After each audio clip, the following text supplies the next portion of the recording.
Hi, welcome to the Streetfathers Podcast, Facts and Opinions. I'm your host, Father Chris, with the founder, Colin James. I'll let him introduce himself. All right, Colin, nice to meet everybody. How you doing, big man? Yes, they are. Everything good. Yeah, come on. Yes. Yeah, so as we was reasoning the other day, one of the, we should say, topics that we was reasoning about was about the music, how it's changed. How do you see the music from the era that you come from to the music that you're hearing now? I said that's a fun. That's a really good question, you know. And when you look at music, what is music? Music is spiritual. Mm-hmm. Music can change your mood. It can make your day, break your day. Mm-hmm. You can hear a tune, it make you think about your ex-girl. Mm-hmm. You can hear a tune, make you wanna take up gun and shoot people. Mm-hmm. You can hear a tune, and the tune will say, "What happened in the party stays in the party." Mm-hmm. Mm-hmm. You see, so certain music can influence you a certain way. The music in my day, even though there was some bad man tunes, it was a lot of love. Yeah. And them kind of having to chirps females type of music. So you had to kind of caress them and music was, if I gave my heart to you, what would you do with it? Them kind of tune, you know. So when you look at the music today is just straight to the point. Suck this, touch that, trouble this, trouble that. You know, so the music from my day to today, there's just no filter, there's no bar, there's no heartbeat to it. Yeah. Before it was lyrics that you chirped females with. Not just being straight, cut to the chase. Yeah. You know, so music has changed greatly. And I think that's in all genres as well. I think it's in all genres, and it's the male and females doing it. It's the male and females, because as I said, there's nothing wrong with promoting like that independent music and rare. But as I said, like the era that everybody remembers, just what the title is alone, Lovers Rock. Come on. Like what a big title. Yeah, come on. Like Lovers Rock. Yeah. You can look at it however you want to look at it, but Lovers Rock. Yeah. Do you know what I mean? But great genre of music that was. Yeah. Still is. Of course it is. And that music alone shuts down parties. That makes you enjoy yourself. That makes you enjoy the drive and everything. And we used to call them wallpaper. Yeah, parties, come on. Hold on, wine her down until you just take the print off the wallpaper. Yeah, but you see now, I think what's happened now is not like you can't blame it on one genre, because as I said, hip hop has got it, R&B's got it, ragga's got it, but they call it dancehall now. Yeah, drill music has 100% got it. Trap music has 100% got it. Where everything's just fast. Everything's fast. Everything's young, and there's nothing wrong with that, because, as I said, every era has that generation of young music. But what they're listening to now, I couldn't see myself listening to in the house at their age with your parents. Yeah. You wouldn't be able to play none of that. Yeah. You wouldn't be able to play that. You wouldn't be able to, because what they're saying is this. So you think, absolute madness. You think parenting has changed then? 100%. 100%. In what way would you say parents change? Well, put it this way. Parenting has changed because there's not a lot of the old school ways anymore. So as I said, I think because I'm 46 in it, so I think my generation, maybe some a bit younger, like in the 40s, whatever, they might have that old school.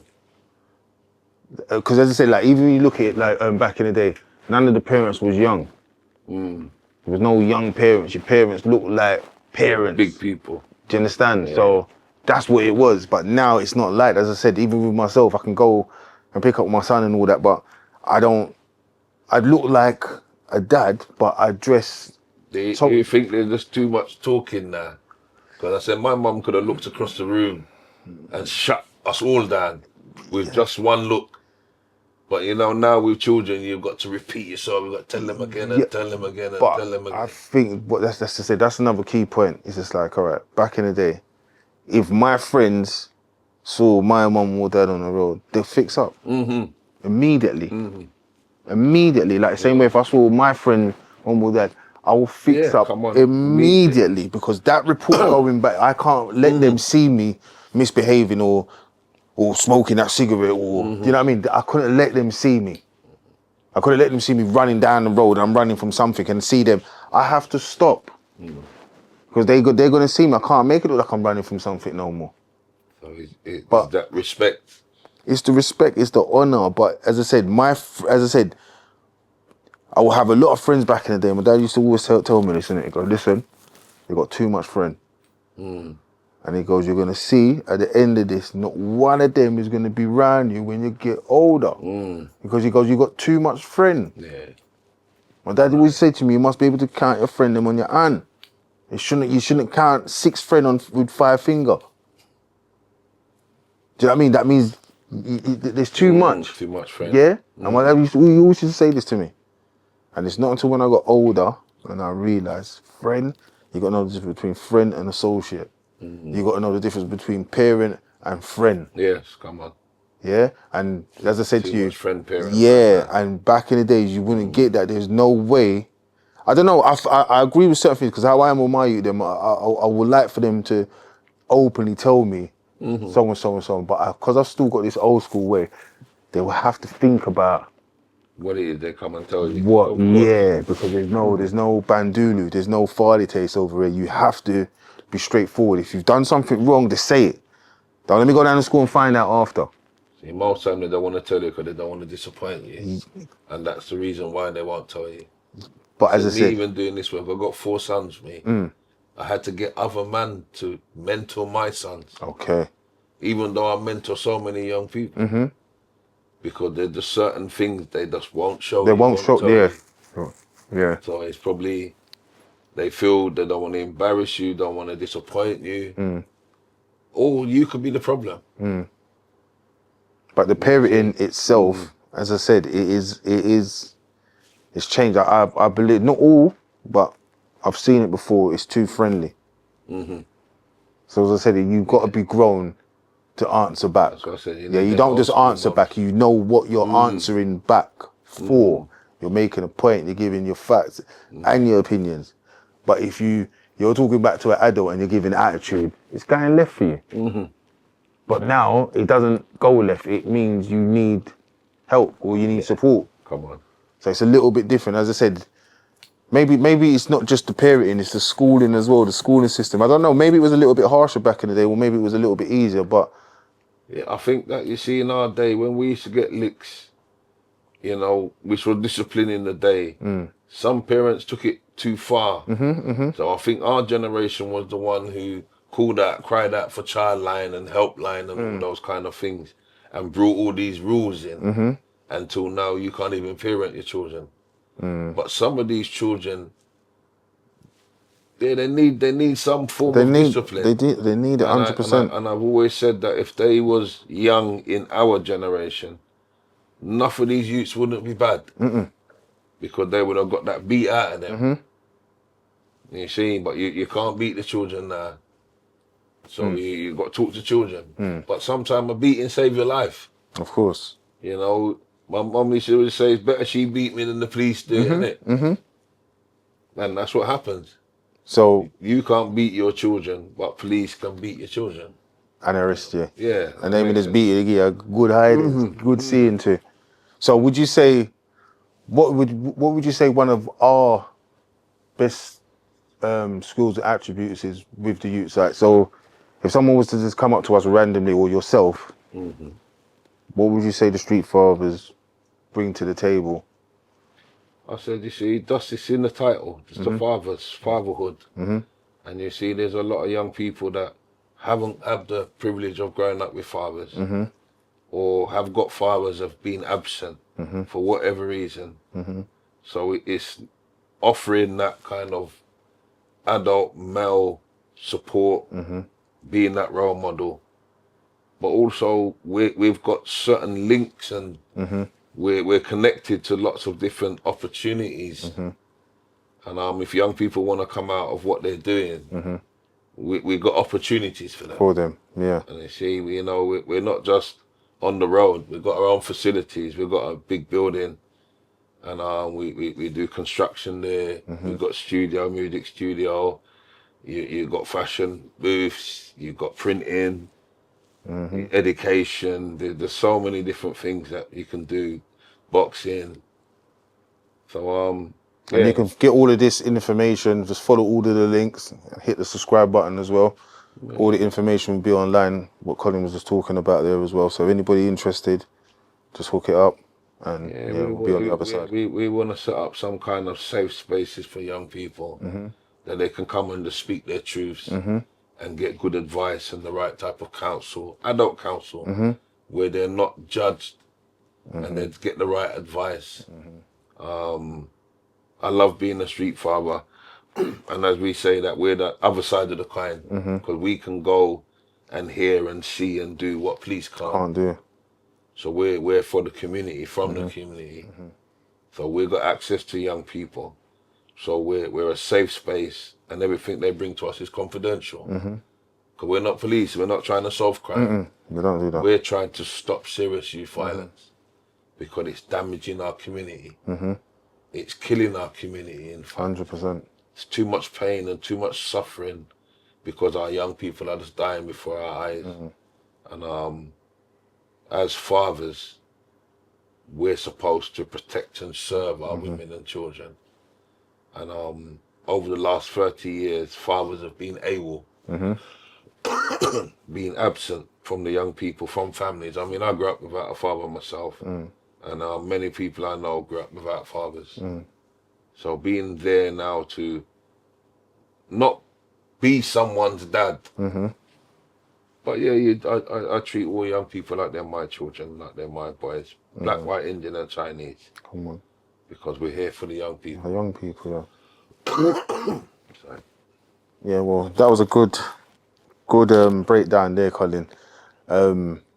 Me, myself, being a street father as well, it's made a huge difference of like how I look at things.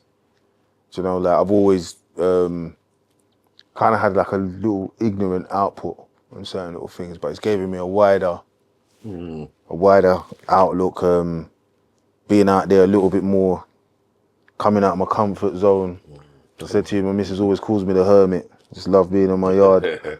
But yeah, as I said, it's good to give back. It's good to like feel your energy being reciprocated as well.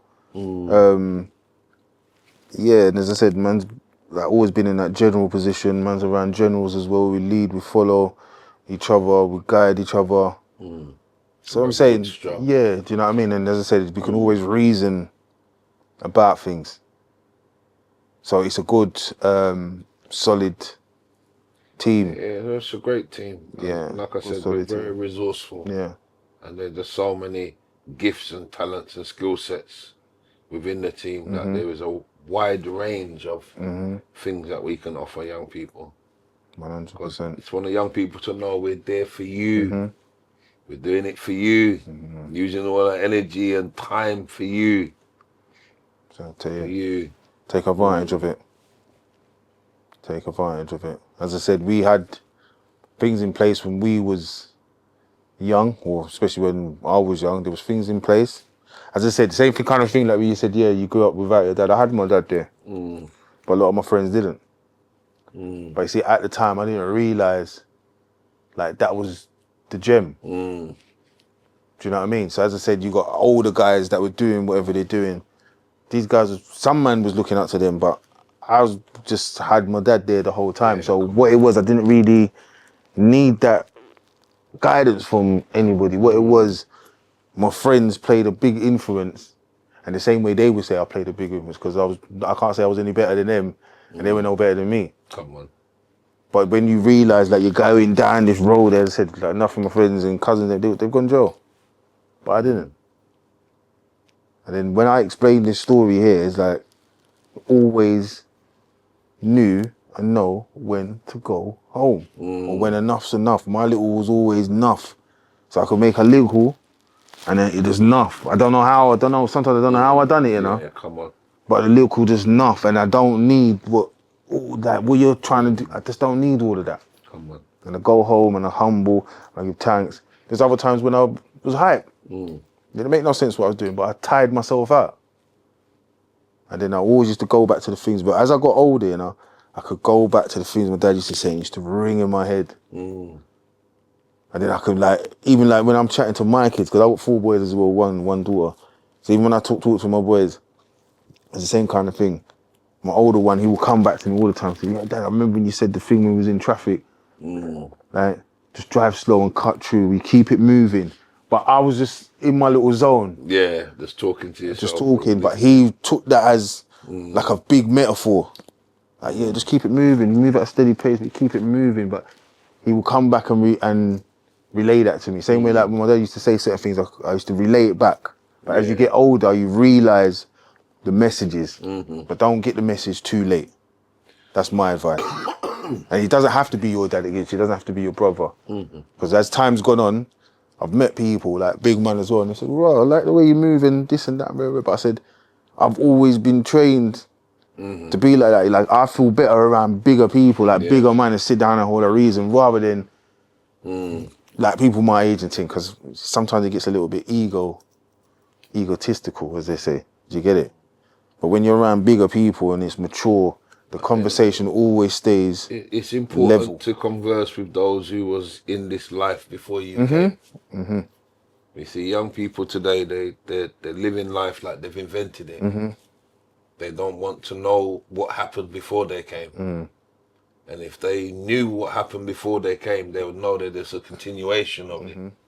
So they would know how to deal with things a bit better.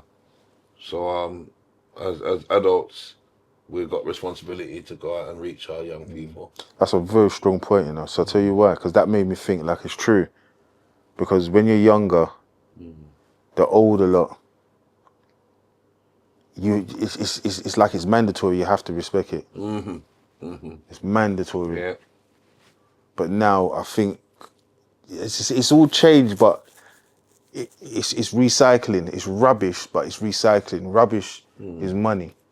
Yeah. So everything it's just all of it. It's just all rubbish, but it's been recycled. So it's reusable. So it's been done before. But when it was done before, we didn't have Air Force Ones. We had flares and big. 1970s. Yeah, do you understand? Yeah. Then the fashion's changed, the times changed. It's gone from them big Volvo cars now. It's changed, but it's just the cycle's just still repeating itself. The game's changed, stays the same, but the players change. Yeah, same. Do you know what I mean? Yeah. And I think that's what it is. You've got to realise that it's being recycled. As I said, being young now is old. Because I'm saying they're not living past the age of, if they're very unlucky, 16, 17. We came from you know the what I mean? era of longevity. Yeah. Cars was built to last. Made with metal, made with chrome. Washing machines, anything that broke, you took it to the shop and you got it fixed. Yeah. But you see, today everything's built to just give as much output in a short period of time. They didn't get another one. And these are like these young people. They, you know, they come out, they give out so much input, and then they just burn out and crash and burn out really quickly. Well, I hope they can get a good message from this one. But yeah, you see, one thing that puzzles me, right, as I said, as a parent, yeah, with my own place, and if my kids are going to be ordering anything online, for one, it's going to be through my credit card. It's going to be from my address, so I will know what's coming. Yeah. So this is why I question, how are these kids getting these knives? Because you have to order it online. You need a CV number at the back of the card. The card's got to be registered this address. You have to be over the age of 18. Yeah. So how are they getting these purchases? This is a question that I'm asking, just in general. I think in some cases you just put it. You need a card. And I mean, you need a credit card or a debit card. And when you're under 16, you can't open it. You can't get one of those. So parents must be aware to some extent of what their children are purchasing. Because money's coming out of your account. So parents must be aware. They can't say that they didn't know that children was buying these things with their card. And boy, It's a sticky one. yeah, It's a very sticky one because, as I said, I couldn't even. Marcus have ordered things from like Amazon. I know what I paid for or what they paid for, and know when it's coming. So even if that delivery's come there, and I see my son's name on it or whatever, yeah. not only I wouldn't feel no way to open that. You can't say I'm going for your business or nothing like that. But if I want to, I can open it. But it must come in a long box, though, innit? However it comes, if as I said, if Zombie knife, it must come in a long box, a long, thin box. So it's kind of. but then someone's got to sign for it. It's got to be on an account. As I said, where you ordering these things from? Like I even like in my head, I think to myself, should I try and order one of these things online, or do I really want this thing to come to my house? Do I really want to use my details to see how accessible it is to get one of these knives online? Because this is all you hear about is zombie knives, zombie knives. The first time when I saw a zombie, when I understood what a zombie knife was, there was a film, what was it? I think it's World War Z or something like that, yeah? With all the zombies and then they've got another one where they're going around with all like chainsaws and they've got to cut them up and they made some big swords. But I understand that as zombie killers, that's what they're for. But these things have been sold like trainers and socks. There's new ones. There's new designs. There's ones that match. You can match your trainers with your mask. Match the sword with your gloves. And Even though the government said that they've banned it or they've changed some laws to it, what more do you think needs to be done concerning zombie knives? they shouldn't be made. That's what it is. Like they're being made. There's somebody sitting down saying, listen, they draw them up, innit? And they say to a man, listen, can you make 2,000 of these? Yeah. Yeah? And then the other one... They don't use them in butchers. No. They don't use them in the vet. Try and get a kebab. Try and buy a kebab knife. Try and buy a kebab knife. It's hard work to just go and get a kebab knife. You can't just buy it like that. A kebab knife. So you go and get your doner and your chicken thing, and you see them. You know how sharp that is. But you never ever hear any crime done with no kebab knife. And that's what I call it. I don't even know what the proper name for it is. I just call it a kebab knife. No, never. Samurai sword. That's rubbed out. They don't do none of that no more. Flick knife. That's gone. Everything's zombie. They've even got a knife that compresses air. Have you seen that one? I saw it on TikTok. Yeah. But they advertise these things. Yeah. So imagine a you that's on an anti-behavior thing, and you see this thing that when you stab somebody, you press the button and the air comes out, so you explodes. Yeah, it just bursts whatever organs and things. But somebody has sat down and made it. I ain't no little kid. Someone has made that, sat down and said, listen, this is going to sell. They'll put it on the black market. Yeah, this is going to sell. This is what, we want to make some money now, this is what we're going to do. We're going to sell knives with exploding gas in it. So it's bad enough they can't survive on a normal thing anyway, a normal hit, and now we're going to make it explode. So they know what they're doing. They're advertising these things, and they know what they're doing. It's a market. Yeah, it's a market. But once again, how do you feel that Streetfathers can help with this? I don't even know what to call it. This wave of death. Well, we're trying to kind of get among our young people and you know, get to know them and see if we can create some kind of dialogue with them. And if we can create some safe zones, because you can't stop wars, you know. But there has to be some kind of safe zone. There's got to be somewhere where young people should be able to go and nothing happens to them. They should be able to go to school and come home from school. They should be able to go JD Sports or McDonald's or wherever without the threat of getting killed. If you want a war, it's bad, man. Go in the park and war. But it don't make sense just killing people in civilian streets and at crazy times in the afternoon. I remember there was a murder in our borough. And I went to one meeting and they called some parents meeting.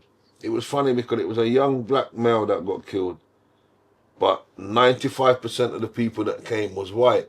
But when you saw it was all white husbands and wives, but there was a posh lady.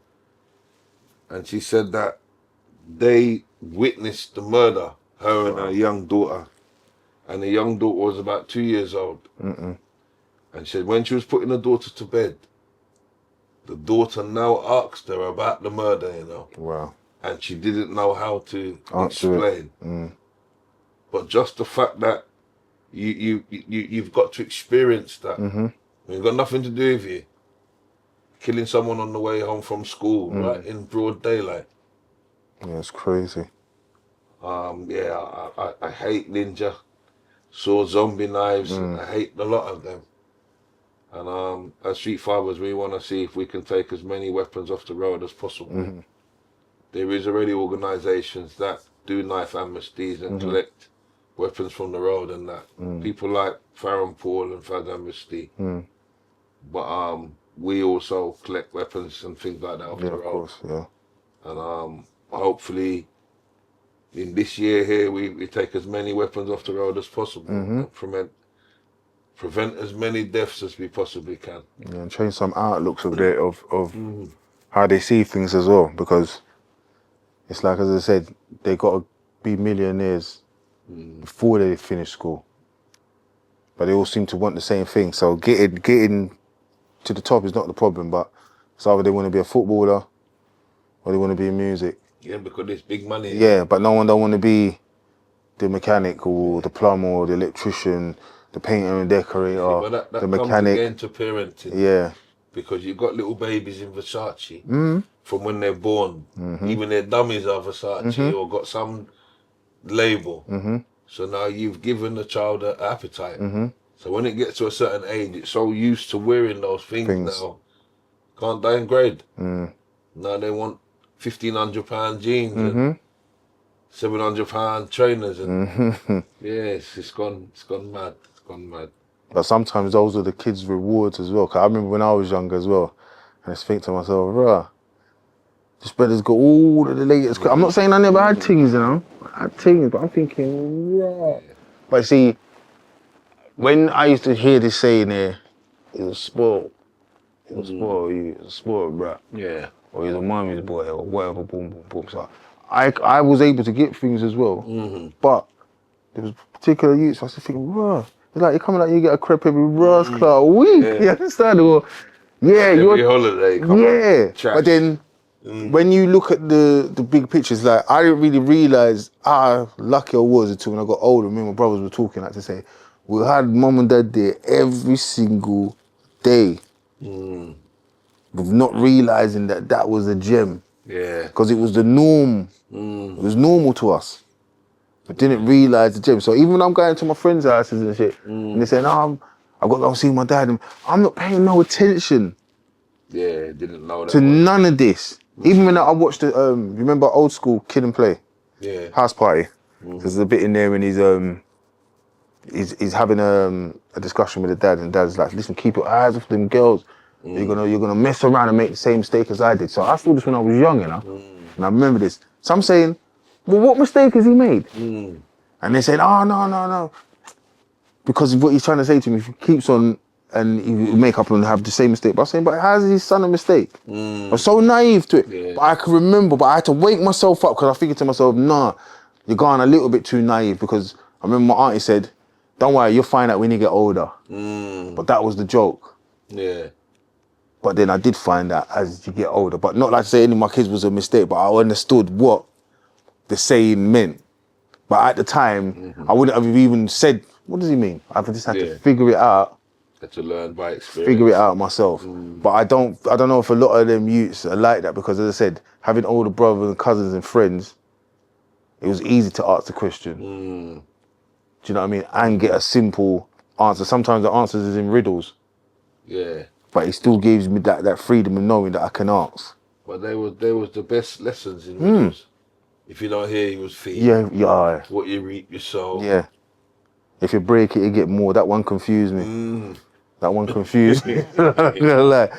Break it and you get more. Confused me. Break it and you get more. You know? But it's a real harsh riddle saying. So if you don't really use your brain, do you think there's just too much information now? Too much talking? It's too no. So they just gave you little short words like that. We're not sex and size. I think it is like this. I think it's like this. Like when we was younger. It's like when it, like I was, for example, Billy Badgates. Yeah, it's not a real youth, but this is what I make up. I say Billy Badgates. Billy Badgates would get sent in the corner. Billy, go in the corner. You understand? Billy's in the corner like this, but that corner, he's just building up bare venom. You know. And you see it? And when Billy comes out of that corner, it's a problem. But Billy's gonna hold himself in that corner. Right. The difference is now you can't send the kid. You can't even tell them to sit down. If you tell them to sit down, they're jumping up and down all over the place. They want to get wild. They want to answer you back. This, that. But back in the day, this is the one key thing that's missing, is the listening. Yeah. So a lot of the time, as I said, you might get shouted at, you might get a lick, but you're gonna listen. Yeah. You might not like it. If you don't hear, you feel. Right. And you just didn't want to feel, so it was better that you hear, hold your feet. Now, could you imagine answering back? Answering back where? Could you imagine? Just think of that. You couldn't even make a sound. You know that? Just imagine that. Yeah, you couldn't make no sound. The school called me today and told me this, that, and then you turn around, no, but I wasn't. Just imagine doing that. No, but I wasn't. No. You mush up. But so you've had to listen very, very quick. So has parenting declined, or was parenting abusive before why children behave? Good question. Me and my brother talk about this one, and I was like, because we used to say, all right, licks, whereas we got licks, innit? But I'm not gonna lie, remember when I first met you, I told you, we took it as a sport. I'm gonna lie. So I told you, we was young, my brothers influenced me to say, let's jump on the floor and make the chandelier in the sitting room shake, because we knew when we got guests, mum doesn't really want to really show the gangster side like that. So we're saying we were going to draw her out because she hides it very well, you understand? So we're jumping up and down and we're saying, listen, we're going to get this woman up here, innit? And we put all the books, teddy bears. But we were saying like, nah, now we can dodge it now, because, you know what I mean? We do martial arts and thing. Let's just dodge this thing here, innit? When she's hitting us and she realised it's not having an impact, we're dodging it. And so remember, my brother's 4 years older than me, you know? So it's his plan and I'm going along with it. And we're jumping up and down.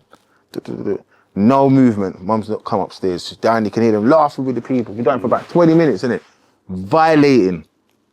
So when them people, they're left. So we take out all the books now because we're thinking nothing now go on, innit? Yeah. So when the people them left, yeah? Sorry, when the people them left, yeah? And then straight away you just heard the sitting room door open, and my mum, the way she run up them stairs there, innit? She's come on a mission, veteran thing. And she come in the room and she get us some, when I say some licks, you know, and those licks were pepper because she was holding it for all that time. The whole 20 minutes of what he's doing up there.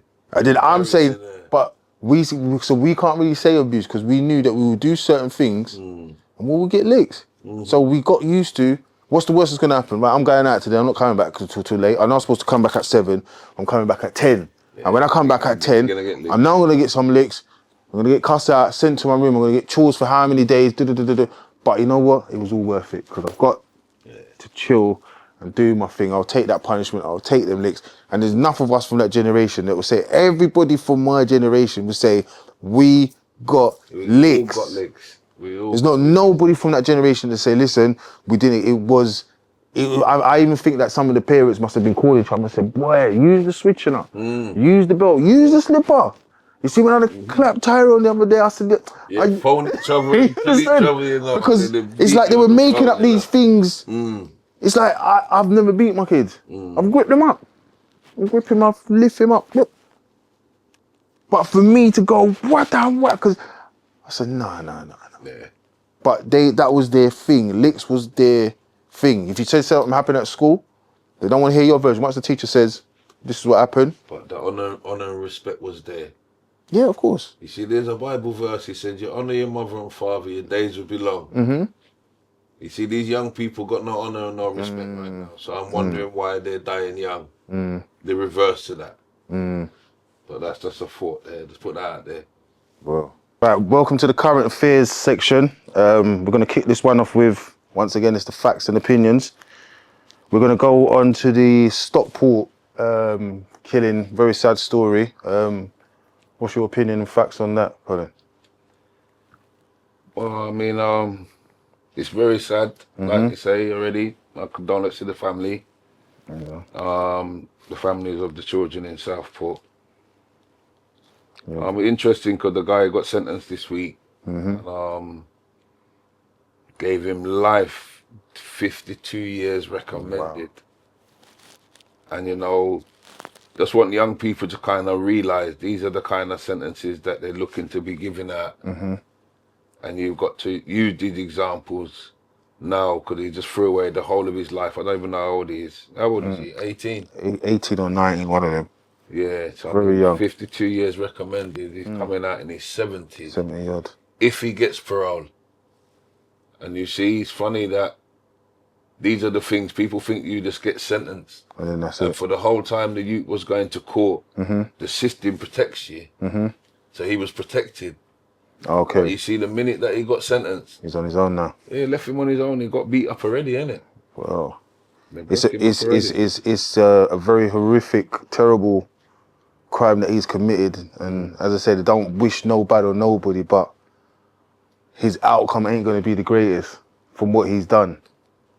Yeah, I don't think there's going to be too many people in his favour, even though he might need help. Obviously, he does, innit? But those little innocent kids, I mean, maybe there could have been a different way he'd gone about it, but I don't think it's cowardly because they couldn't defend themselves. So, I mean, 52 years is a long time. A long time. I'm old school. I would believe an eye for an eye and a tooth for a tooth. I think that if he get a more severe punishment, that might deter people from doing those kind of things. Yeah, come on, man.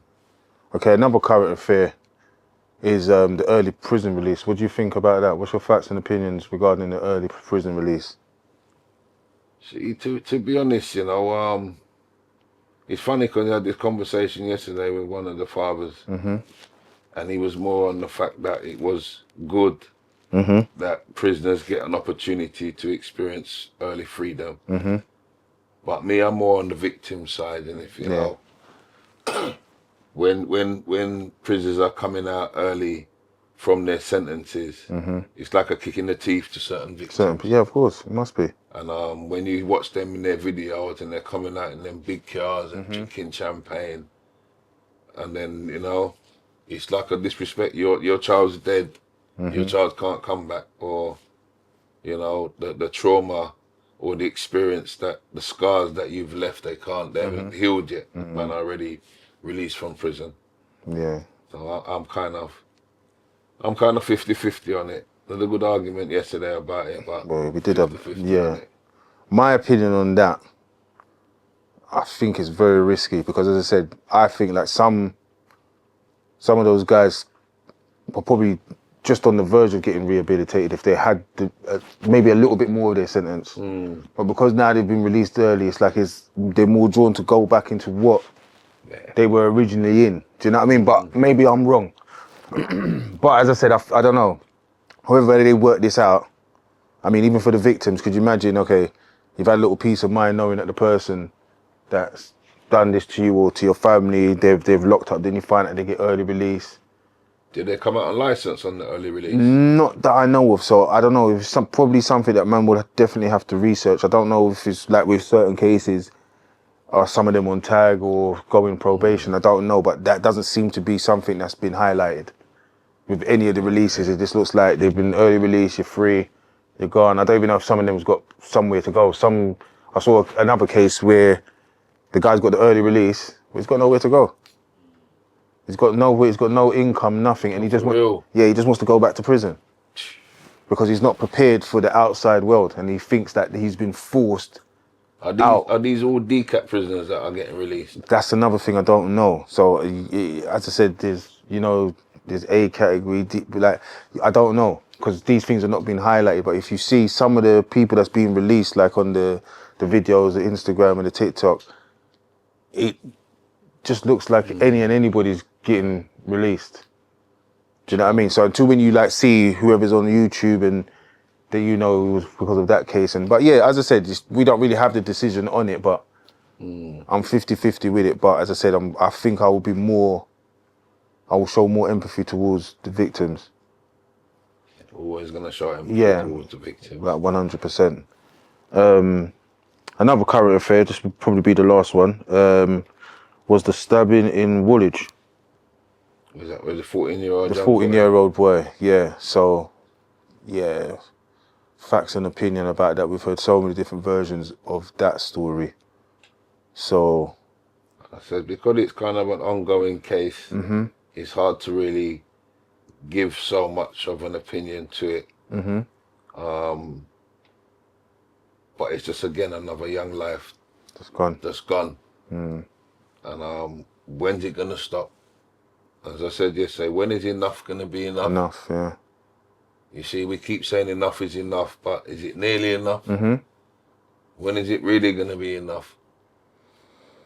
I don't know what the sign is for them to know. I don't know what they're counting. Enough is an amount, isn't it? Yeah, I said that So, over the last 5-7 years, we've buried a lot of young children, man.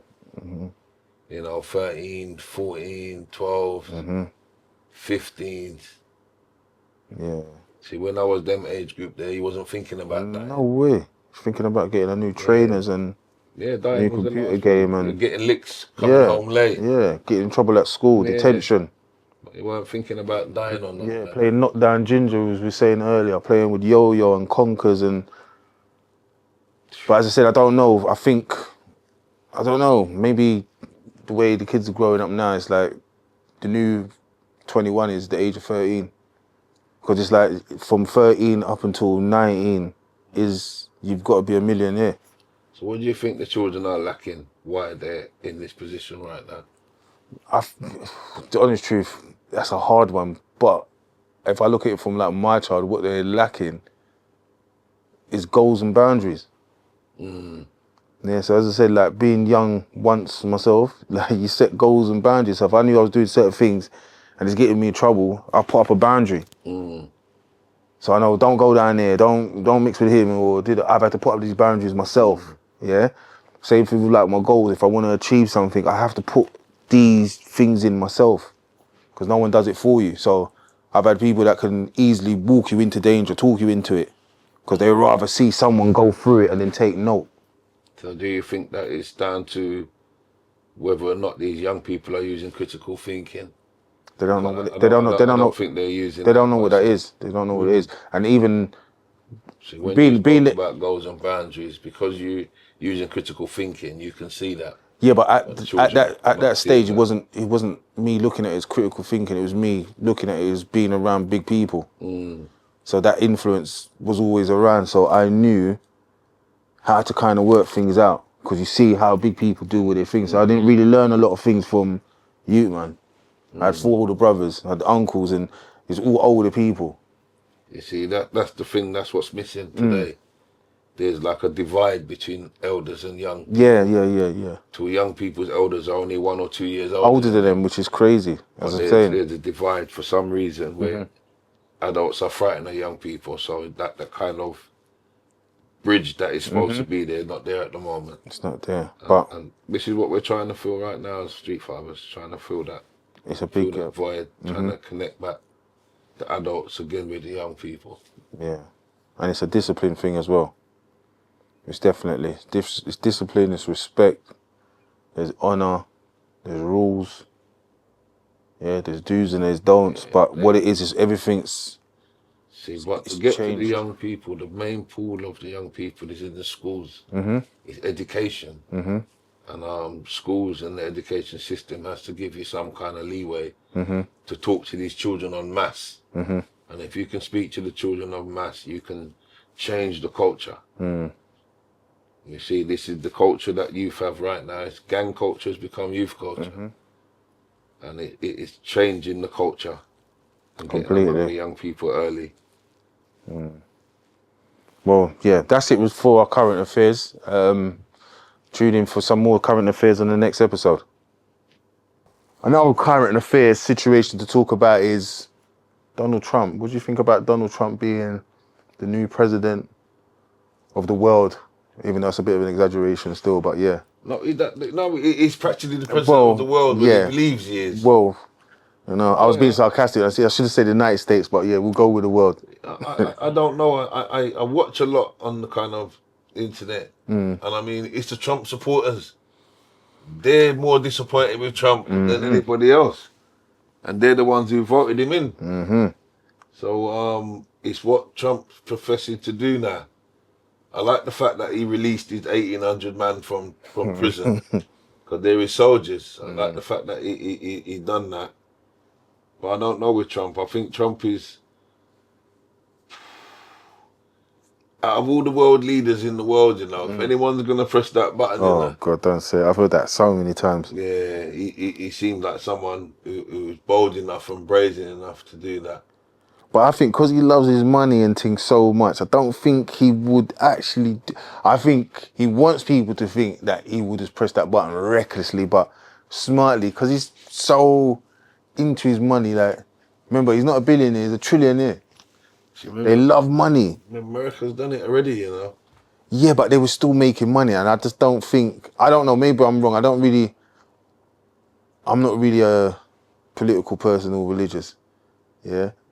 Because I think religion is a huge weapon in war. Yeah, so I don't really try to get involved in too much of that. But from what I see, I just feel that guy Trump is crazy, but he ain't stupid. He's a risk taker, but he's not risking his own neck. Like, you understand? Like, he's very calculated. So I think with him, he's like a race driver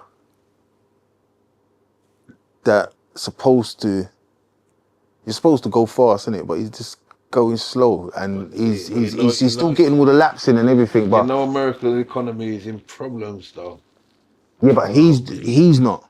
Yeah, but it's in problems. I mean, America, China, and Russia, India, and the BRICS, they're dominating financially. So they're making the dollar weak. They're crashing the dollar right now. If it keeps going the way it's going, the dollar might crash. Wow. And I don't think Trump, for a man who loves money, I don't think he's just going to accept it like that. I don't think he will accept it. But that's why I say I think he's more business than he is for the people. So whoever's around him, business-wise, they're all right. So they know what they're looking to invest in and cut out, and they've had this plan already. Do you think England needs someone in power that didn't come up through the status quo like all the rest of them? You know, Trump never come up like all the rest of them politicians. Yeah, but you see, the thing is, I don't know anybody from England, like political-wise, that would move like that. I think the closest person... like Trump wasn't a politician. He's a businessman who went on the journey and became president of America. I mean, do you think there's anyone do you think England would take on that same kind of... No, I think, no, if England's too... Get a normal person to be leader. Nah, England's too... traditional. Yeah, and that's what it is. They're not breaking their tradition for nothing and no one. They're not doing it. Like America will take little risk, and even not being funny, even Obama was a risk, but it was a planned risk. They knew that would just open up people's eyes, like black president, so on and so on and so on. But they wanted this one man to fix how many problems that he didn't create. But they still didn't give him a salute, like to say, yeah, all those other problems that you sorted out, the only one they really remember is Osama bin Laden. But that wasn't really his fight and argument. It's just something that he had to sort out that was already in the motion. So as far as they're concerned, we've started it, it's going nowhere, let's leave it. So what do you think of England? As soon as Conservatives lost the election, they elected that black female as the leader of the Conservative Party? Yeah, but it's, I don't Do you know. think they're trying to do something different? As I said, I try not to get into the politics thing in it, but it's the same thing they done in America. And I can't remember the woman's name, Lisa something. Condoleezza Rice. That's it. Yeah. So, as I said, you're imitating what's happening because you feel if you put somebody black there, you're gonna get those, the other, vote. yeah, the votes, the followers, and so on and so on. But England don't really work like that. It doesn't work like that. So as I said, we're not gonna see a black prime minister over here. Mm-hmm. Forget that. That's never gonna happen. But the fact of the matter is, yeah, we could. But who will be elected for that? All right. Coming back to Trump. Then, do you think Trump was a good election, good president? Do you think he come at the right time? I think he was entertaining. Some people see him as a savior. I just see him as entertaining. I don't see him as a president. I see him as entertainment. But he's got presidential power. Of course, but he's entertaining with it. So it's not like you're watching. I don't feel like I'm watching the president. I feel like I'm just watching Trump because he just moves like Trump. He doesn't move like a president. So is that not dangerous, you know? Of course, it's more than dangerous, but then again, it might be normal. Because as I said to you, I couldn't tell you what the criteria of a president is. I don't know. I don't know what the criteria of a prime minister, because I don't really follow the politics like that. But you hear one and two little stories and little things that might pop up on the news, and you think, oh, that was a little, that sounds interesting or whatever. But me personally, Trump is good entertainment. So as I said, even if you watch shows like watch The Simpsons, they will break down the man's character in the whole show of The Simpsons. So basically, if you know The Simpsons, Trump is just like Mr. Burns, basically. Do you know what I mean? Trump is basically Scrooge McDuck. Do you know what I mean, though? I think the good thing about him, though, is that when he came into power, even Putin reached out to him. I think that he's out of all the people, he's got the power to probably sit down with those individuals and change the kind of the fate of these wars if he wanted to. I think he's got that influence and that power to do so. And he's got the business sense. And whether or not he's gonna do that, because there's a lot of minerals in Ukraine, and this is what they're fighting over. They just don't want Russia to have all those minerals. So but they've just turned Ukraine into a cemetery, and just a lot of young men have died in Ukraine for this war for nothing. And Trump said if he was president, there would never have been a war in the first place. So I think that he might have some influence in order to stop it. If we don't stop, we're just going to still give money to it. England gave £3 billion to Ukraine. And won't give no money to stop knife crime. No, of course not, because they won't give no money or set no measures to stop the manufacturing of. Yeah, there's no budget for that. It's just like when the guy said yesterday. So they want to help, but then he lets you know there's no money for that. They always say this. Yeah, but you see, but what I always clock is, every time you go to any of these little meetings or anything like that, or you got to listen to the job titles. Yeah, you see these job titles that pop up, you think, but they're all big jobs. It's big dough. Yeah, annually big dough. Yeah, but you think these positions, like go and type one of those positions in Indeed and see what happens, or one of them job sites there, see senior administrator for. This or these little names, and I say it keeps on happening. It happens regular where you hear different names, different association, this, that, and they all go like the drive is all political. The whole drive is just political. None of them know like the actual groundwork. Everything is political. How it looks on paper. Yes. Yeah, the theory, but there's no practicals. It's the whole heap of theory. That's what I never used to like. People used to say, where's your outcomes? And I used to say, come and speak to them. You see? It's not written down. Come and talk to them. If you want to find them out, come and speak to them. But this is one thing people say about Trump, because they say he's a good businessman. But you can't run a country like a business. Remember, a business is there for making money, for profit. Yes. And if you put someone like imagine putting Trump in charge of a charity, where it's not about profit. You can't run it now. Care and attention and supporting somebody who needs supporting. So that's what a country is, because you've got the elite, you've got the super rich, you've got people who are on the street, people who are down and out, people who have got various problems. Now, if you're just there simply to make money, then you're not concerned with the down. You're interested in the people, the elite, make money and try and make everybody make money, but really, it's only for the elites. That's why you cannot run a country like a business. That's why he's a good businessman, but is he a good president for the country? Good leader. That's a he's good a point. Good leader. No, he's a good leader because he leads. It's like a CEO of a country. Sorry, it's a CEO of a business. Yeah. He's a good leader. But America is a company, isn't it? Yeah. That's what I'm saying. America's a brand, isn't it? For real. A country is not a company. That's why look what they've done when they put they sold like Thames Water off to private company. They cut corners, dilute and polluted the water because who cares? As long as our shareholders make money, they don't really care about them. That's like running a country. You're there as running a country like a business. If you're there to make money, just pleasing the shareholders. You forget about the downtrodden, knife crime, the people in the working and lower working class people, because that's not your concern. Your concern is I'm up here and we're making as much money for a certain section of the country as possible. That's why it's not a country, is not a company. He's a good businessman, but he's not a good person to run and the whole come on. You know what I mean? But if you want to make some money, some millions and trillions, he's the man. But they know that, the guys on top, they know that. So him being controversial is what they need, because it hides the plan. See, when Obama came into power, there was a possibility, because he had the influence, he could have changed the world with his change policy, which he came.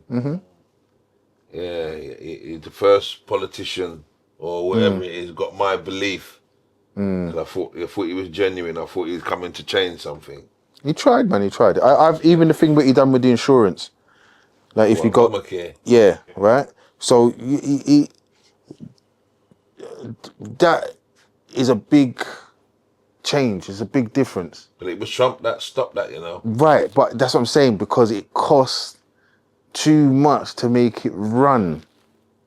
So like, it's even like, all right, the NHS. Was that what you're trying to do? Yeah, 10 times worse. So like it's just like, all right then, like, see in Jamaica now. See if you go hospital, doctor, dentist, optician, everything costs. You have to have you understand? Everything, like, it's how we can go expensive, you get a free eye check, and nah, brother. Yeah, gotta pay. You have to pay. So when Obama's done that thing there now, all he's done is he's just opened up another can of worms where the people that was getting paid before, I think you one time you had one saying about that, but the people that was getting paid before, they can't break that bread there no more to get it. So it's like, well, hold on a sec. Yeah. So this person can come in now with a broke foot now, we'll just fix him. Rather than they send him home. Yeah. Understand? Money, yeah, and then that's their thing. It's all money. Like even when you watch go into watch Jamaica ER, right? This is an old school one, right? Watch Jamaica ER, right? And you listen to what the doctor says, for the gunshot wound, you know. A gunshot wound, and the man's on the bed in a gunshot wound. And they know this guy ain't got no insurance. He has to bear with it. And they said to him, just turn over there and just lean over. Understand? It's terrible. It's terrible. But what somebody over here will go through, just use here for a gunshot wound or whatever, you're not gonna get that. They're gonna attend to you. They're on the road, and they know where they're gonna go to the family now. Can you imagine the ambulance people turn back up at ER and say, the bandages and this and stitching, and we need to reimburse us for that. It's just totally different. But I think the reason why they've got that in America as well is because it's the same. I didn't really realise this until we started talking about it today, but the death is a business, isn't it? Mm-hmm. Everything is a business. So if you ain't got insurance, you're dead. If you don't have any money, if you ain't got the cash, or you're dead. Like you did, there's people that go into the hospital with cash, 2,000 cash, 20 grand cash, boom, and people take it, and then we'll go and operate on you, and they will do a good job because you pay them. Trump is only there for the elite. Yeah. And you've got to realise that. And I think his nickname is a weapon of mass distraction. Yes, mass distraction. I like that. He does and says all these things, but in the background he's doing something to Something else. himself, Yes. and then help his group of people, man. his level of people, the elite. Mm.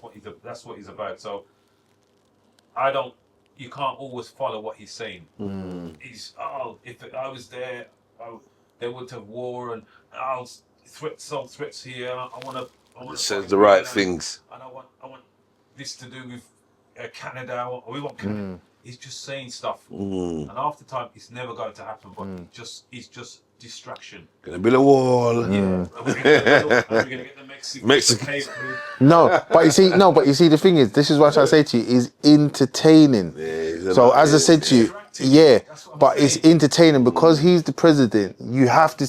What is this man really saying? He said something about the Mexican, about the border. He said something about the border. They're gonna build a wall, and the Mexicans are gonna pay for it. Right, but that's what the man said. But you see when he's saying that, do you think that's a freestyle? Do you think he's just come out with that, or do you think there was a discussion? I think that as he was reading that thing, and he just freestyled it. He just freestyled it. Yeah. He's just come out with it, and now that sticks. Because it's just too random. It's just like he's reading the thing and thinking he's the same what's in his, like, even if I reckon if that man could talk yard, or talk another language, it will come out totally different. He'll be cussing, he'll be saying something totally different because you're just getting what he's thinking in his brain. So he might even have the ADHD, Trump. Yeah, probably. Because he has these outbursts. It's an outburst he's having. Don't like to follow the script. Hell no. Hell no. But him not following the script is entertaining. If the man can, if he's saying things that's offensive, and you can laugh about it, it's entertaining. But he just make the whole world hate America. That's what he does. Yeah, but his biggest lyric is "Let's make America great again." So you gotta understand when the man's saying that, that's an old school. Yeah, when they say make England great again as well.